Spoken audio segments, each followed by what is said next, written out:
지난 시간에 우리는요, 하나님께서 우리를 의롭다 하신 것은 우리의 어떠한 공로나 착한 일, 선행 때문이 아니라 그리스도께서 전생에 걸쳐서 그리고 생애의 마지막 순간에 십자가에서의 죽음과 부활을 통해서 우리를 위해 이루신 완벽한 의가 믿음이라는 수단을 통해서 우리에게 전가되어서 하나님께서는 마치 우리 자신이 이 모든 의를 이룬 것처럼 여겨주신 결과라는 사실을 배웠죠. 오늘 우리에게 주신 본문 말씀은 그 의롭다 하심, 즉 칭의의 결과에 대해 크게 두 가지 주제로 나누어 다루고 있습니다. 하나님 앞에 의롭다 하심을 받으려면 우리는 어떻게 해야 한다고 배웠습니까? 하나님 앞에 의롭다 하심을 받으려면 우리가 어떻게 해야 한다고 배웠냐? 믿음으로 그리스도의 모든 은덕을 받아들여야 됩니다. 이것을 본문 말씀은 뭐라고 하냐? 내 안에 거하라 라는 명령으로 다루고 있죠. 다시 말해서 그리스도를 구주로 믿고 그분의 모든 은덕을 믿음으로써 우리는 그리스도 안에 거하게 된다는 겁니다. 따라서 의롭다 하심을 입었다는 말을 그리스도 안에 거한다는 말로 바꿀 수 있게 되는 거죠.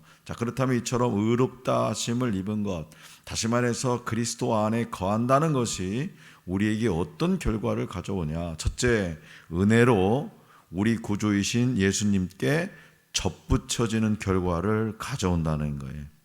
여러분, 접붙여지는 거 알죠? 왜 접붙입니까? 과실나무를 더 좋은 품종을 얻기 위해서, 그죠? 더 좋은 과실을 맺기 위해서 접붙여지는 거죠. 그래서 우리가 마치 화병에 꽂혀 있는 한 송이 장미와 또 같은 그런 인생들이었어요. 우리가 화병에 꽂힌 꽃이 어떤 상태냐? 당장은 시들지 않고 그 모습을 유지하기 때문에 마치 살아있는 것처럼 보이지만 결국은 시간이 지나면 시들어 죽고 맙니다. 왜 그러냐?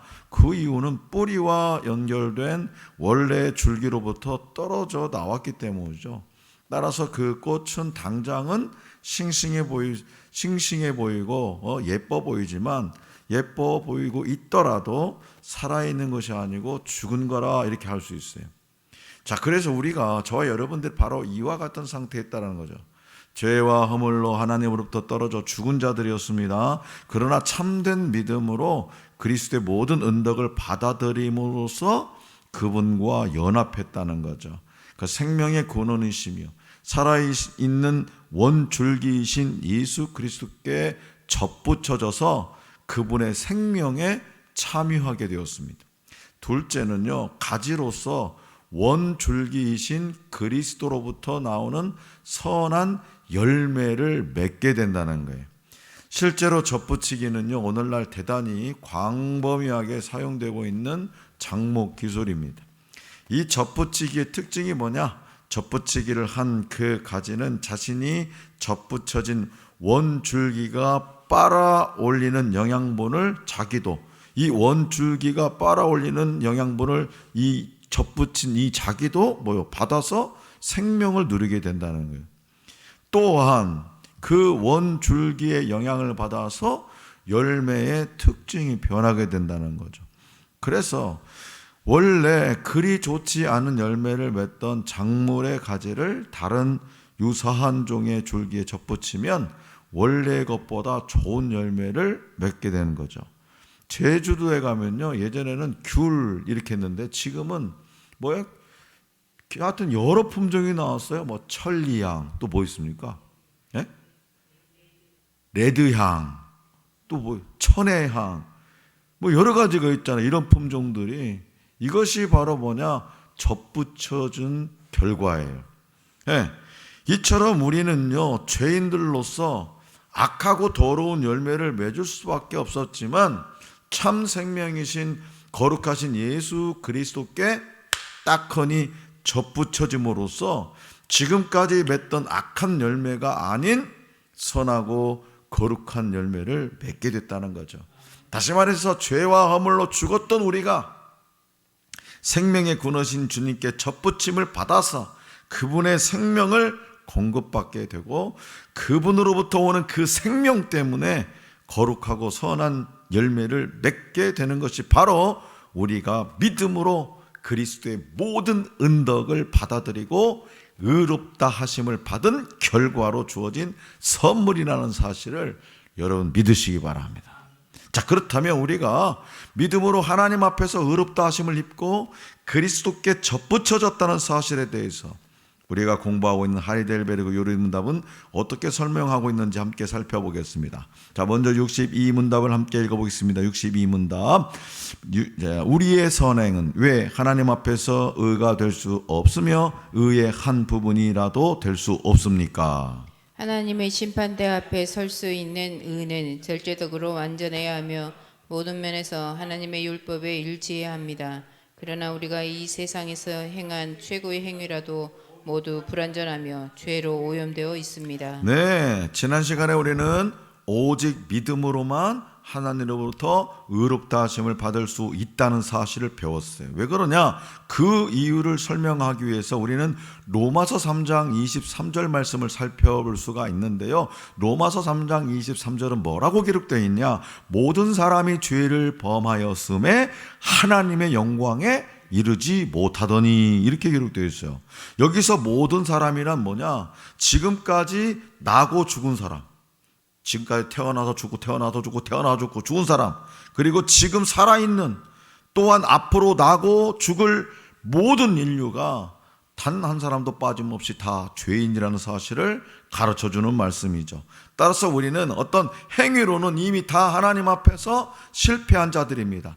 아직 태어나지 않는 인류라도, 아직 태어나지 않은 사람이라도 그가 태어나면 하나님 앞에 죄인이라는 거죠. 실패한 자들이. 왜냐? 하나님께서 요구하시는 의는 절대적으로 완전한 수준의 것이기 때문이죠. 그렇다고 해서 인간이 선한 행위를 할 수 없는 것은 아니에요. 그렇죠? 착한 일 할 수 있죠. 그리스도인이든 아니든 누구나 상대적으로 선한 일을 할 수 있습니다. 이교도들도 얼마든지 선한 일을 할 수 있습니다. 누구나 위험에 처한 사람을 구할 수 있고 가난한 사람을 도울 수 있습니다. 세상에는 우리의 가슴을 따뜻하게 하는 아름다운 이야기들이 넘쳐납니다. 그러나 이러한 것들이 하나님 앞에서 의롭다 하심을 받을 만한 의가 될 수는 없다는 거예요. 왜냐? 우리는 타락한 존재로서 아무리 상대적 선, 그 중에서 최고로 선한 행위를 할지라도 모두 불완전하고 죄로 오염되어 있기 때문에 그렇습니다. 이것을 완전히 이룬 사람은 단 한 사람도 없고 오직 하나님의 아들로서 사람으로 이 땅에 오신 예수 그리스도만이 이 의를 완전히 이루셔서 우리를 구원할 어떤 역할을 했어요? 중보자, 우리를 구원할 보혜사, 중보자의 일을 감당하셨다는 거예요. 자, 이어진 63문답은 자연스럽게 앞 질문으로부터 품을 수 있는 의무를 다루고 있습니다. 자, 함께 읽어보겠습니다. 제가 읽어보겠습니다. 먼저, 하나님께서 우리의 선행에 대해 이 세상과 오는 세상에서 상 주시겠다고 약속하시는데, 그래도 우리의 선행은 아무 공로가 없다고 할 수 있습니까? 하나님의 상은 공로로 얻는 것이 아니고 은혜로 주시는 선물입니다. 아멘. 62문답에서 설명한 대로라면 성경에 약속된 선한 행위들과 율법에서의 순종에 대한 상급들은 다 뭐냐? 이 질문은 본 요리문답이 작성될 당시에 그 시대적 상황을 고려해서 생각해 보아야 되는 거죠. 이 하이델베르그 요리문답이 작성된 시기는 종교개혁이 한창이던 16세기 중엽이었어요. 당시 로마 교회는 부패가 극에 달았다고 했어요. 그래서 윤리적이나 도덕적인 부패는 물론이고 초대교회 당시부터 여러 교부들에 의해서 정리된 보배로운 교리들을 변질시켜 왔고, 그 결과 교인들의 신앙은 미신과 거짓 확신으로 가득 차 있었습니다. 이런 상황 속에서 본 요리 문답을 작성한 신학자들은 로마 교회의 그릇된 교리로부터 성도들을 보호할 필요가 있었기 때문에 로마 교회의 교리를 염두에 두고 그에 반박하는 형식의 문답을 종종 이렇게 집어 넣어야만 했던 거죠. 가장 부패의 극치를 달했던 게 뭐냐? 로마 교회가 면죄부를 준 거예요. 면죄부 판매로 극에 달했던 로마 교회의 부패는요, 결국 교리의 부패, 그 중에서도 왜곡된 구원론이 원인이었고요, 그것이 결국에는 종교개혁을 촉발한 계기가 되었죠. 로마 교회의 구원론이 어떤 거냐? 신인 협력적 구원론입니다. 신과 인이 합력해서 구원을 얻는다. 하나님의 은혜와 인간의 행위가 동시에 공로로 작용해서 구원받는다. 이게 신인 협력적 구원론이에요.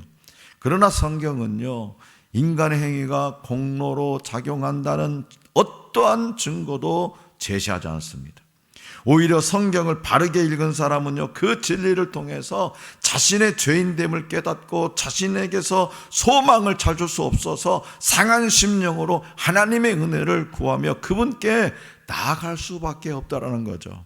따라서 성경에 약속된 상급은 우리의 행위가 의롭다 하심의 근거 또는 공로로 작용해서가 아니라 하나님의 은혜와 자비에 근거합니다. 죄와 허물로 영원한 형벌에 노출되어 있던 죄인들을 구원하시는 것도 모자라서 그들이 그리스도 안에서 행한 선한 일들에 대해서 상까지 주시겠다고 하시니 이 얼마나 감사한 일입니까?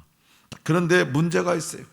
하나님께서 우리를 의롭다 하신 이 모든 것이 오직 은혜로만 된 것이라면, 다시 말해서 이 모든 것이 아무런 조건 없이 공짜로 주어진 것이라면 그것 때문에 우리가 방종한 삶을 살게 되지 않을까, 그런 문제가 생긴다는 거죠. 그래서 이어진 64문답을 통해서 그에 대한 대답을 한번 들어보겠습니다. 제64문, 이러한 가르침으로 말미암아 사람들이 무관심하고 사악하게 되지 않겠습니까? 아닙니다. 참된 믿음으로 그리스도에게 접붙여진 사람들이 감사의 열매를 맺지 않는 것은 불가능합니다. 아멘. 자, 오늘날 한국 교회는요, 소위 값싼 은혜의 복음 때문에 몸살을 앓고 있습니다. 오직 믿음과 오직 은혜를 지나치게 강조한 나머지 많은 성도들의 신앙이 거짓 확신으로 차 있고요, 그 삶은 방종과 죄악으로 가득합니다. 심지어 이것이 심각한 사회 문제로까지 대두되고 있는 것을 우리는 볼 수 있죠. 연일 등장하는 교인들과 목회자들의 범죄와 스캔들에 대한 관한 뉴스를 볼 때면 정말 교회가 무너지는 소리가 귀에 들리는 듯 합니다. 어차피 한 번 구원은 영원한 구원이고 앞으로 지을 죄까지 이미 다 용서받았으니 지금 내가 지으려고 하는 이 죄도 결국은 이미 용서받은 것이라는 이른바 구원파식 구원론이 우리의 의식 깊은 곳에 도사리고서 우리의 방종을 조장한다는 거죠. 그래서 회개와 그에 합당한 변화된 삶을 사는 일에 열심을 내지 않는다는 거예요. 강단에서도 회개를 부르짖는 목사님은 인기가 없어요. 인기가 없어. 그러나 공짜로 받았다고 해서 그것이 하찮은 것은 아니라는 거죠. 아무 대가 없이 받았기에 그것은 은혜이고 선물이며 소중한 보물입니다. 죄와 허물로 죽었던 우리를 위해서 당신의 독생자를 이 땅에 보내주시고 그가 십자가 못 박혀 죽으시고 사흘 만에 부활하심으로써 이르신 완전한 의를 우리의 믿음이라는 방편을 통해서 오늘 저와 여러분에게 주셔서 우리를 의롭다 하시고 천국을 상속받을 당신의 자녀로 삼아주셨다는 거예요. 그래서 우리에게 은혜로 공짜로 거저주신 이 구원의 은혜가 사실은요, 이 세상 그 무엇과도 비교할 수 없는 엄청난 대가를 치르고 주신 것이라는 사실에 우리는 감격할 수밖에 없다는 거죠. 그리고 그 감격의 결과 우리는 감사의 열매를 맺을 수밖에 없다라는 거예요. 자, 그렇다면 우리에게 있어서 선한 행위의 의미는 뭐냐? 선한 행위의 의미, 하나님 앞에서 의롭다 하심을 받을 만한 공로가 되는 것이 아니라 받은 바 은혜에 대한 감사의 열매가 되는 거예요. 그리고 그것은요, 우리의 믿음이 참된 것이라는 증거가 될 수 있습니다. 그래서 감사가 넘치는 사람은요, 참된 믿음을 소유한 사람이에요. 감사가 없는 사람은요, 믿음이 부족한 사람이에요. 물론 선한 행위를 하는지 여부가 그 사람의 구원을 확인할 수 있는 절대적인 잣대가 되지는 못합니다. 어떤 사람은 평생 불신자로서 자기 멋대로 살다가 인생의 마지막 순간에 극적으로 복음을 받아들이고 구원받기도 하기 때문이죠. 다만 선한 행위로서 감사의 열매를 드러낼 기회가 없었을 뿐입니다. 그러나 분명한 것은 하나님께서 당신의 아들을 주심으로써 우리에게 주신 구원의 은혜가 얼마나 큰 것인지 알고 거기에 깊이 감격하고 감사하는 사람은 반드시 선한 열매를 맺습니다. 또 자신이 참된 믿음으로 원줄기이신 그리스도께 접붙여진 사람이라는 사실을 나타나게 되어 있다는 거예요. 이렇게 2박 3일 동안 목이 터라 찬양하고 사랑의 동산에 섬기고 주바라기로 참여하고 이 모든 일이 뭐 때문에 하는 겁니까? 뭐 때문에 하는 거예요? 원줄기이신 참된 믿음으로 원줄기이신 예수 그리스도께 접붙여 있는 사람이라는 사실을 만방에 드러내기 위해서 우리가 사랑의 동산에 참여를 하는 거예요. 그리고 이 자리에 나와서 예배하는 거예요. 따라서 우리에게 선한 행위는 하나님께서 은혜로 상급을 약속하신 일인 동시에 우리가 가진 믿음이 참된 것이라는 증거가 됩니다. 자, 사랑하는 성도 여러분, 오늘은 의롭다 하심에 관한 두 번째 시간으로서 의롭다 하심과 우리의 선한 행위의 관계에 대해서 생각해 보세요. 의롭다 하심과 우리의 선행에 대해서 한번 생각해 보세요. 우리는 오직 은혜로 구원이라는 큰 선물을 받은 사람들입니다. 죄와 허물로 죽었던 자들이 살아있는 원줄기이신 예수 그리스도께 접붙여진 바 되어서 그분의 생명을 받고 천국을 상속받았어요. 따라서 그리스도와 연합된 저와 여러분들은요, 또한 그리스도로부터 나오는 선한 열매를 맺어야 됩니다. 왜요? 우리 주님이 그렇게 사셨기 때문에. 우리에게 은혜로 주신 구원에 감격하고 또한 참된 믿음으로 그리스도와 연합한 성도로서 말씀에 순종하고 선한 행위로 하나님을 향한 감사를 드러내는 저와 여러분들이 될 수 있기를 간절히 기원합니다.